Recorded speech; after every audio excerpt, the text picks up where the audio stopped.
हर कोई धोखेबाज नहीं होता। अगर आपको भी किसी इंसान से धोखा मिला है तो इसका यह मतलब बिल्कुल भी नहीं है कि हर इंसान धोखेबाज होता है। अपनी जिंदगी में मिलने वाले अनुभव के आधार पर हर किसी को जज कर लेते हैं, लेकिन यह कहानी आपकी आंखें खोल देगी कि आपका एक अनुभव यह नहीं तय कर सकता कि हर इंसान धोखेबाज होता है। शुरू करते हैं एक प्रेरणादायक कहानी। हर कोई धोखेबाज नहीं होता। एक राज्य था जिसमें एक व्यापारी और उसकी पत्नी रहा करते थे। दोनों में बहुत प्रेम था। वे लोग रीति रिवाज को मानने वाले थे। उनकी घर की छत पर रात के वक्त हमेशा एक मशाल जलती रहती थी। उस मशाल को देखकर सब लोग यही कहा करते थे कि यह मशाल दोनों के प्यार की मशाल है। हर कोई कहता था कि ऐसा जोड़ा तो हमारे पूरे राज्य में नहीं है। एक बार राजा और रानी बैठकर व्यापारी और उसकी पत्नी के विषय में बात कर रहे थे। राजा बोला, ऐसा कैसे संभव है कि इन दोनों में इतना प्रेम है? रानी बोली, जरूर व्यापारी बहुत समझदार और अपनी पत्नी से प्रेम करने वाला होगा, तभी दोनों की जिंदगी इतनी खुशहाल है। राजा बोला, नहीं, मुझे तो लगता है कि व्यापारी की पत्नी उससे बहुत प्रेम करती होगी और इसी कारण दोनों का प्रेम बना हुआ है। दोनों अपने अपने तर्क देने लगे। राजा बोले, क्यों ना हम इन दोनों की परीक्षा ले, जिससे कि हमें पता चले दोनों का प्रेम कितना गहरा है। रानी बोली, आपने तो मेरे मुंह की बात छीन ली। मेरा भी यही विचार है कि हम दोनों पति पत्नी की अलग अलग परीक्षा लेते हैं और देखते हैं दोनों में से कौन कितना अधिक प्रेम करता है। राजा रानी दोनों ने आपस में योजना बना ली कि व्यापारी और उसकी पत्नी की क्या परीक्षा लेनी। अगले दिन रानी ने एक दासी को अपने पास बुलाया और बोली, दासी, तुम उस व्यापारी के पास जाओ, लेकिन याद रहे तब जाना जब उसकी पत्नी आसपास ना हो। जाकर उससे कहना कि हमारी रानी तुम्हारे प्रेम में पड़ गई है और यदि तुम अपनी पत्नी की हत्या कर दो तो वह तुमसे विवाह करने को तैयार है। व्यापारी का जवाब। दासी ने रानी की बात सुनी और वह व्यापारी के पास पहुंची और रानी का संदेश उसे सुना दिया। व्यापारी बोला, एक रानी क्या, यदि 100 रानी भी मुझसे विवाह करना चाहे तो भी मैं अपनी पत्नी को नहीं छोड़ सकता। आप जाकर रानी से कहिए कि अपने छोटे विचारों को अपने पास ही रखिए। कृपा करके जितना जल्दी हो सके यहाँ से चली जाओ। यह बात सुनकर दासी राज दरबार में पहुंची। दासी बोली, रानी, उस व्यापारी ने तो आपसे विवाह करने के लिए साफ साफ इनकार कर दिया है। रानी बोली, इसका यह मतलब हुआ कि वह व्यापारी अपनी पत्नी से सचमुच में प्रेम करता है। राजा बोले, व्यापारी का प्रेम तो साबित हो गया, अब बारी है उसकी पत्नी की। राजा ने एक सैनिक को अपने पास बुलाया और कहा, सैनिक, व्यापारी की पत्नी के पास जाओ और उससे कहो, यदि वह अपने पति की हत्या कर दे तो राजा तुमसे विवाह करके तुम्हें इस राज्य की रानी बना देंगे। सैनिक व्यापारी की पत्नी के पास पहुंचा और बोला, मैं आपके पास राजा का एक संदेश लेकर आया हूँ। राजा का संदेश आया है। यह बात सुनकर पत्नी अत्यंत प्रसन्न हुई। वह बोली, आखिर क्या संदेश लाए हो? सेनापति बोला, हमारे राजा दिल ही दिल में आपसे बहुत प्रेम करते हैं। वह आपको राज्य की रानी बनाना चाहते हैं। यदि आप अपने पति की हत्या कर दे तो वह आपसे विवाह कर लेंगे। व्यापारी की पत्नी जवाब।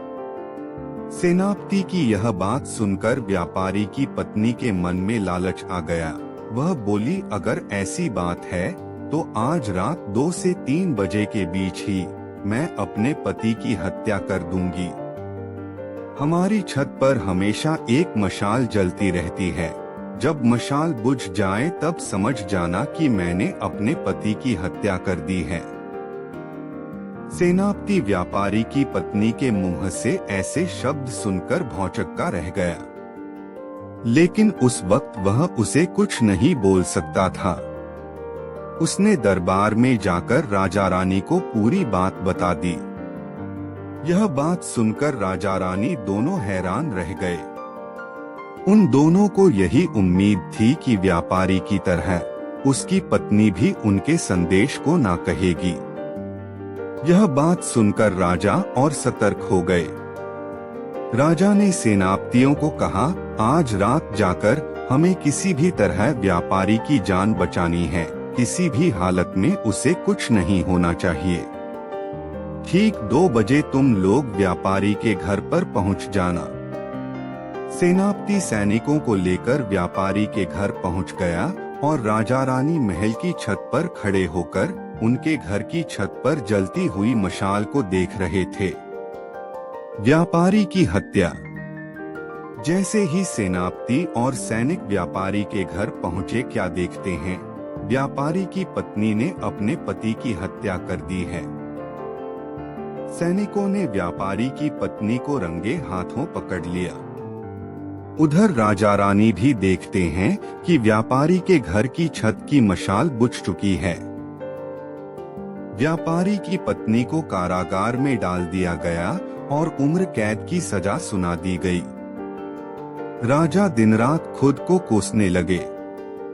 वह सोचने लगे, मेरी परीक्षा के कारण व्यापारी की जान चली गई। उन्हें धीरे धीरे महिलाओं से नफरत होने लगी। राजा का आदेश। एक दिन उनका क्रोध इतना बढ़ गया कि उन्होंने सेनापति को अपने पास बुलाया और बोले, सेनापति मैं शिकार पर जा रहा हूँ। शाम तक जब मैं वापस आऊं तो राज्य में जितनी भी महिलाएं हैं सबकी हत्या कर दो। मुझे किसी भी महिला की शक्ल नहीं देखनी। मुझे औरत जात से नफरत हो चुकी है। ऐसा कहकर राजा घोड़े पर सवार होकर तेजी से निकल गए। सेनापति सोचने लगा, व्यापारी की मृत्यु के बाद महाराज को न जाने क्या हो गया है। यह कैसी बातें कर रहे हैं। एक औरत के धोखे के चलते क्या वह इसकी सजा सभी औरतों को देंगे। यह बात उसने घर जाकर अपने पिताजी को बताई, जो कि उनके ही दरबार के पूर्व सेनापति थे। सेनापति ने अपने पिताजी को सारी कहानी सुना दी। वह बोले, देखो ना पिताजी, महाराज कैसी बहकी भकी बातें कर रहे हैं। मुझ पर तो एक संकट आ गया है। मुझ में इतना दम नहीं है कि निर्दोष महिलाओं की हत्या करवा दूं, और इतना साहस भी नहीं है कि राजा की बात को टाल सकूं। आप ही मुझे बताओ, आखिर में क्या करूं? पिताजी बोले, तुम घबराओ नहीं, तुम कुछ दिनों के लिए कहीं छुप जाओ। सेनापति बोला, लेकिन उससे क्या होगा? जब मैं मिल जाऊंगा और उनके सामने आऊंगा तब महाराज तो मुझे मृत्यु दंड ही दे देंगे।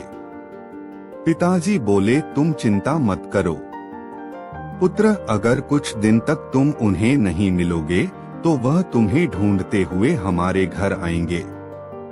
मैं राजा को समझा दूंगा, तुम बिल्कुल भी फिक्र मत करो। पिताजी की यह बात सुनकर सेनापति की जान में जान आई। वह कुछ दिनों के लिए छुपकर कहीं रहने लगा। जब राजा शाम को वापस आए तो देखते हैं राज्य में सभी महिलाएं उन्हें दिख रही है। महिलाओं को देख देख कर उन्हें व्यापारी की पत्नी का धोखा याद आ रहा था। वह गुस्से में जाकर सेनापति को ढूंढने लगे। जब सेनापति उन्हें नहीं मिला तब वह सेनापति के घर पहुंचे। सेनापति के घर में सिर्फ उनके पिता थे। राजा को देखकर सेनापति के पिता ने उन्हें प्रणाम किया। पहले भी बताया गया है कि सेनापति के पिता राज्य के पूर्व सेनापति थे, तो उन्हें देखकर राजा का क्रोध थोड़ा शांत हो गया। राजा बोले, मैं सेनापति को ढूंढने आया हूँ, कहाँ है? पूर्व सेनापति बोले, महाराज मैंने उसे कहीं भेज दिया है। राजा बोले, जब आप राज्य में हुआ करते थे तब क्या आप मेरे पिताजी का दिया हुए आदेश ठुकरा देते थे? पूर्व सेनापति बोला, महाराज मैं अपना कर्तव्य पूरे तरीके से निभाता था। राजा बोले, फिर आप अपने पुत्र को कर्तव्य निभाने से क्यों रोक रहे हो? मैंने आपके पुत्र को एक कार्य दिया था। पूर्व सेनापति बोले, महाराज माफ कीजिए, लेकिन आपका दिया हुआ कार्य अनुचित है। किसी एक महिला के धोखे को लेकर क्या आप राज्य की सारी स्त्रियों की हत्या करवा देंगे? आप तो राजा है, इस राज्य के पिता है, क्या आप अपनी संतानों के साथ ऐसा सलूक करोगे? राजा ने एक लंबी सांस ली और बोले, जानता हूँ यह बिल्कुल गलत है, लेकिन मैं क्या करूँ? दिन रात मुझे आत्मग्लानि महसूस हो रही है कि मेरी वजह से एक निर्दोष व्यापारी मर गया। सबसे बड़े खेद की ये बात है कि उसे उसकी ही पत्नी ने मारा है, जिनकी प्रेम की मिसाल पूरा राज्य दिया करता था। उस प्रेम का सच इतना भयानक निकलेगा, यह तो हमने कभी सोचा भी नहीं था। पूर्व सेनापति बोले, महाराज आप जो कहना चाहते हैं मैं समझ रहा हूँ। यदि आप मुझे आज्ञा दे तो मैं आपको एक कहानी सुनना चाहता हूँ, जिसमें आप जान पाएंगे कि सच्चा प्रेम क्या होता है। राजा सामने पड़ी खटिया पर बैठ गए और बोले, बताइए आप कौन सी कहानी बताना चाहते हैं? एक योद्धा की कहानी। एक बार मैं और आपके पिताजी दोनों शिकार करने के लिए निकले थे। धीरे धीरे अंधेरा होने लगा और उस अंधेरे में मैं और आपके पिताजी दोनों अलग अलग दिशा पर निकल गए। तुम्हारे पिताजी को तो राज्य में जाने का रास्ता मिल गया, लेकिन मैं घने जंगल में अकेले फंस गया। तभी मैंने देखा एक योद्धा घोड़े पर बैठकर मेरी ओर आ रहा है और उसने रस्सी लेकर मुझे जकड़ लिया और मुझे अपने साथ ले गया। काफी दूर जाकर वह रुक गया। जब मैंने जगह को थोड़ा टटोला तब मुझे पता चला कि यह तो एक कब्रिस्तान है। यह देखकर मैं बहुत डर गया। मुझे लगा अब तो मेरी जान जाने ही वाली है। उस योद्धा ने मुझे मजबूर किया कि मैं उधर एक कब्र खोदूं। मैं एक कब्र खोदने लगा और मेरे बगल में ही वह योद्धा दूसरी कब्र खोदने लगा। कब्र खोदते हुए मैं सोचने लगा कि यह एक कब्र तो जरूर मेरे लिए ही है, पर यह दूसरी कब्र किसके लिए खोद रहा है? जब दोनों कब्र खोद ली गई, योद्धा ने मुझे घोड़े से बांध दिया। 2 कदम पर ही एक खंडहर था। वहां जाकर वह एक लाश को खींचते हुए लाया। यह नजारा देखकर तो मेरे होश ही उड़ गए। मेरा कलेजा मेरे मुंह को आ गया। उसने मेरे सामने उस लाश को एक कब्र में गाड़ दिया। अब मेरा डर और बढ़ गया। मुझे लग रहा था कि यह दूसरी कब्र में मुझे डालेगा। अचानक से योद्धा ने अपने मुंह पर से कपड़ा हटाया तो मैं क्या देखता हूँ, वह तो एक महिला है। वह बोली, घबराओ नहीं, मैं तुम्हें नहीं मारने वाली। मैं जानती हूँ तुम इस राज्य के सेनापति हो, इसलिए मैं तुम्हें यहाँ पर लेकर आई हूँ ताकि तुम मेरा संदेश राजा तक पहुँचा दो। आपके राजा के बड़े भाई का पुत्र, उसने मेरी जिंदगी तबाह कर दी है। उसने मुझे पाने के लिए मेरे पति की हत्या कर दी थी, इसलिए मैंने भी उसकी हत्या कर दी है। यह लाश जो तुम देख रहे थे, जो मैंने अभी अभी दफनाई है, यह उसी राजकुमार की है। वह पैसों का लालच देकर मुझे अपना बनाना चाहता था। लेकिन जब मैंने इसका प्रस्ताव ठुकराया तो उसने मेरे पति को ही मार दिया। यह दूसरी कब्र मैंने खुद के लिए खोदी है।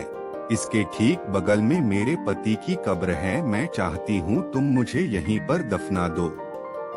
पूर्व सेनापति बोला, मैंने बहुत कोशिश की उसे समझने की, लेकिन वह नहीं मानी और उसने तलवार लेकर अपना गला काट लिया और मैंने उसकी अंतिम इच्छा पूरी की। उसकी लाश को उसके पति की लाश के साथ दफना दिया। और इस तरह यह कहानी समाप्त हो गई। सेनापति फिर बोला, राजा, मैंने आज तक उस जैसी नारी नहीं देखी थी। वह एक साधारण स्त्री थी, लेकिन न जाने उसके भीतर यह बल कैसे आया होगा जो उसने अपने पति के लिए अपने ही प्राण त्याग दिए। ऐसा अद्भुत प्रेम देखकर क्या आपको अभी भी लगता है कि सारी स्त्रियों को हत्या कर देनी चाहिए? यह सुनकर राजा अत्यंत भावुक हो गए और कहने लगे, मैं आपको धन्यवाद देना चाहता हूँ। मैं समझ चुका हूँ कि इस संसार में सभी अलग लोग हैं और किसी एक के धोखे की सजा हमें बाकियों को नहीं देनी चाहिए। ऐसा कहकर राजा वहाँ से चला गया और धीरे धीरे स्त्रियों के प्रति उसकी दृष्टि बदलती गई। कहानी से शिक्षा।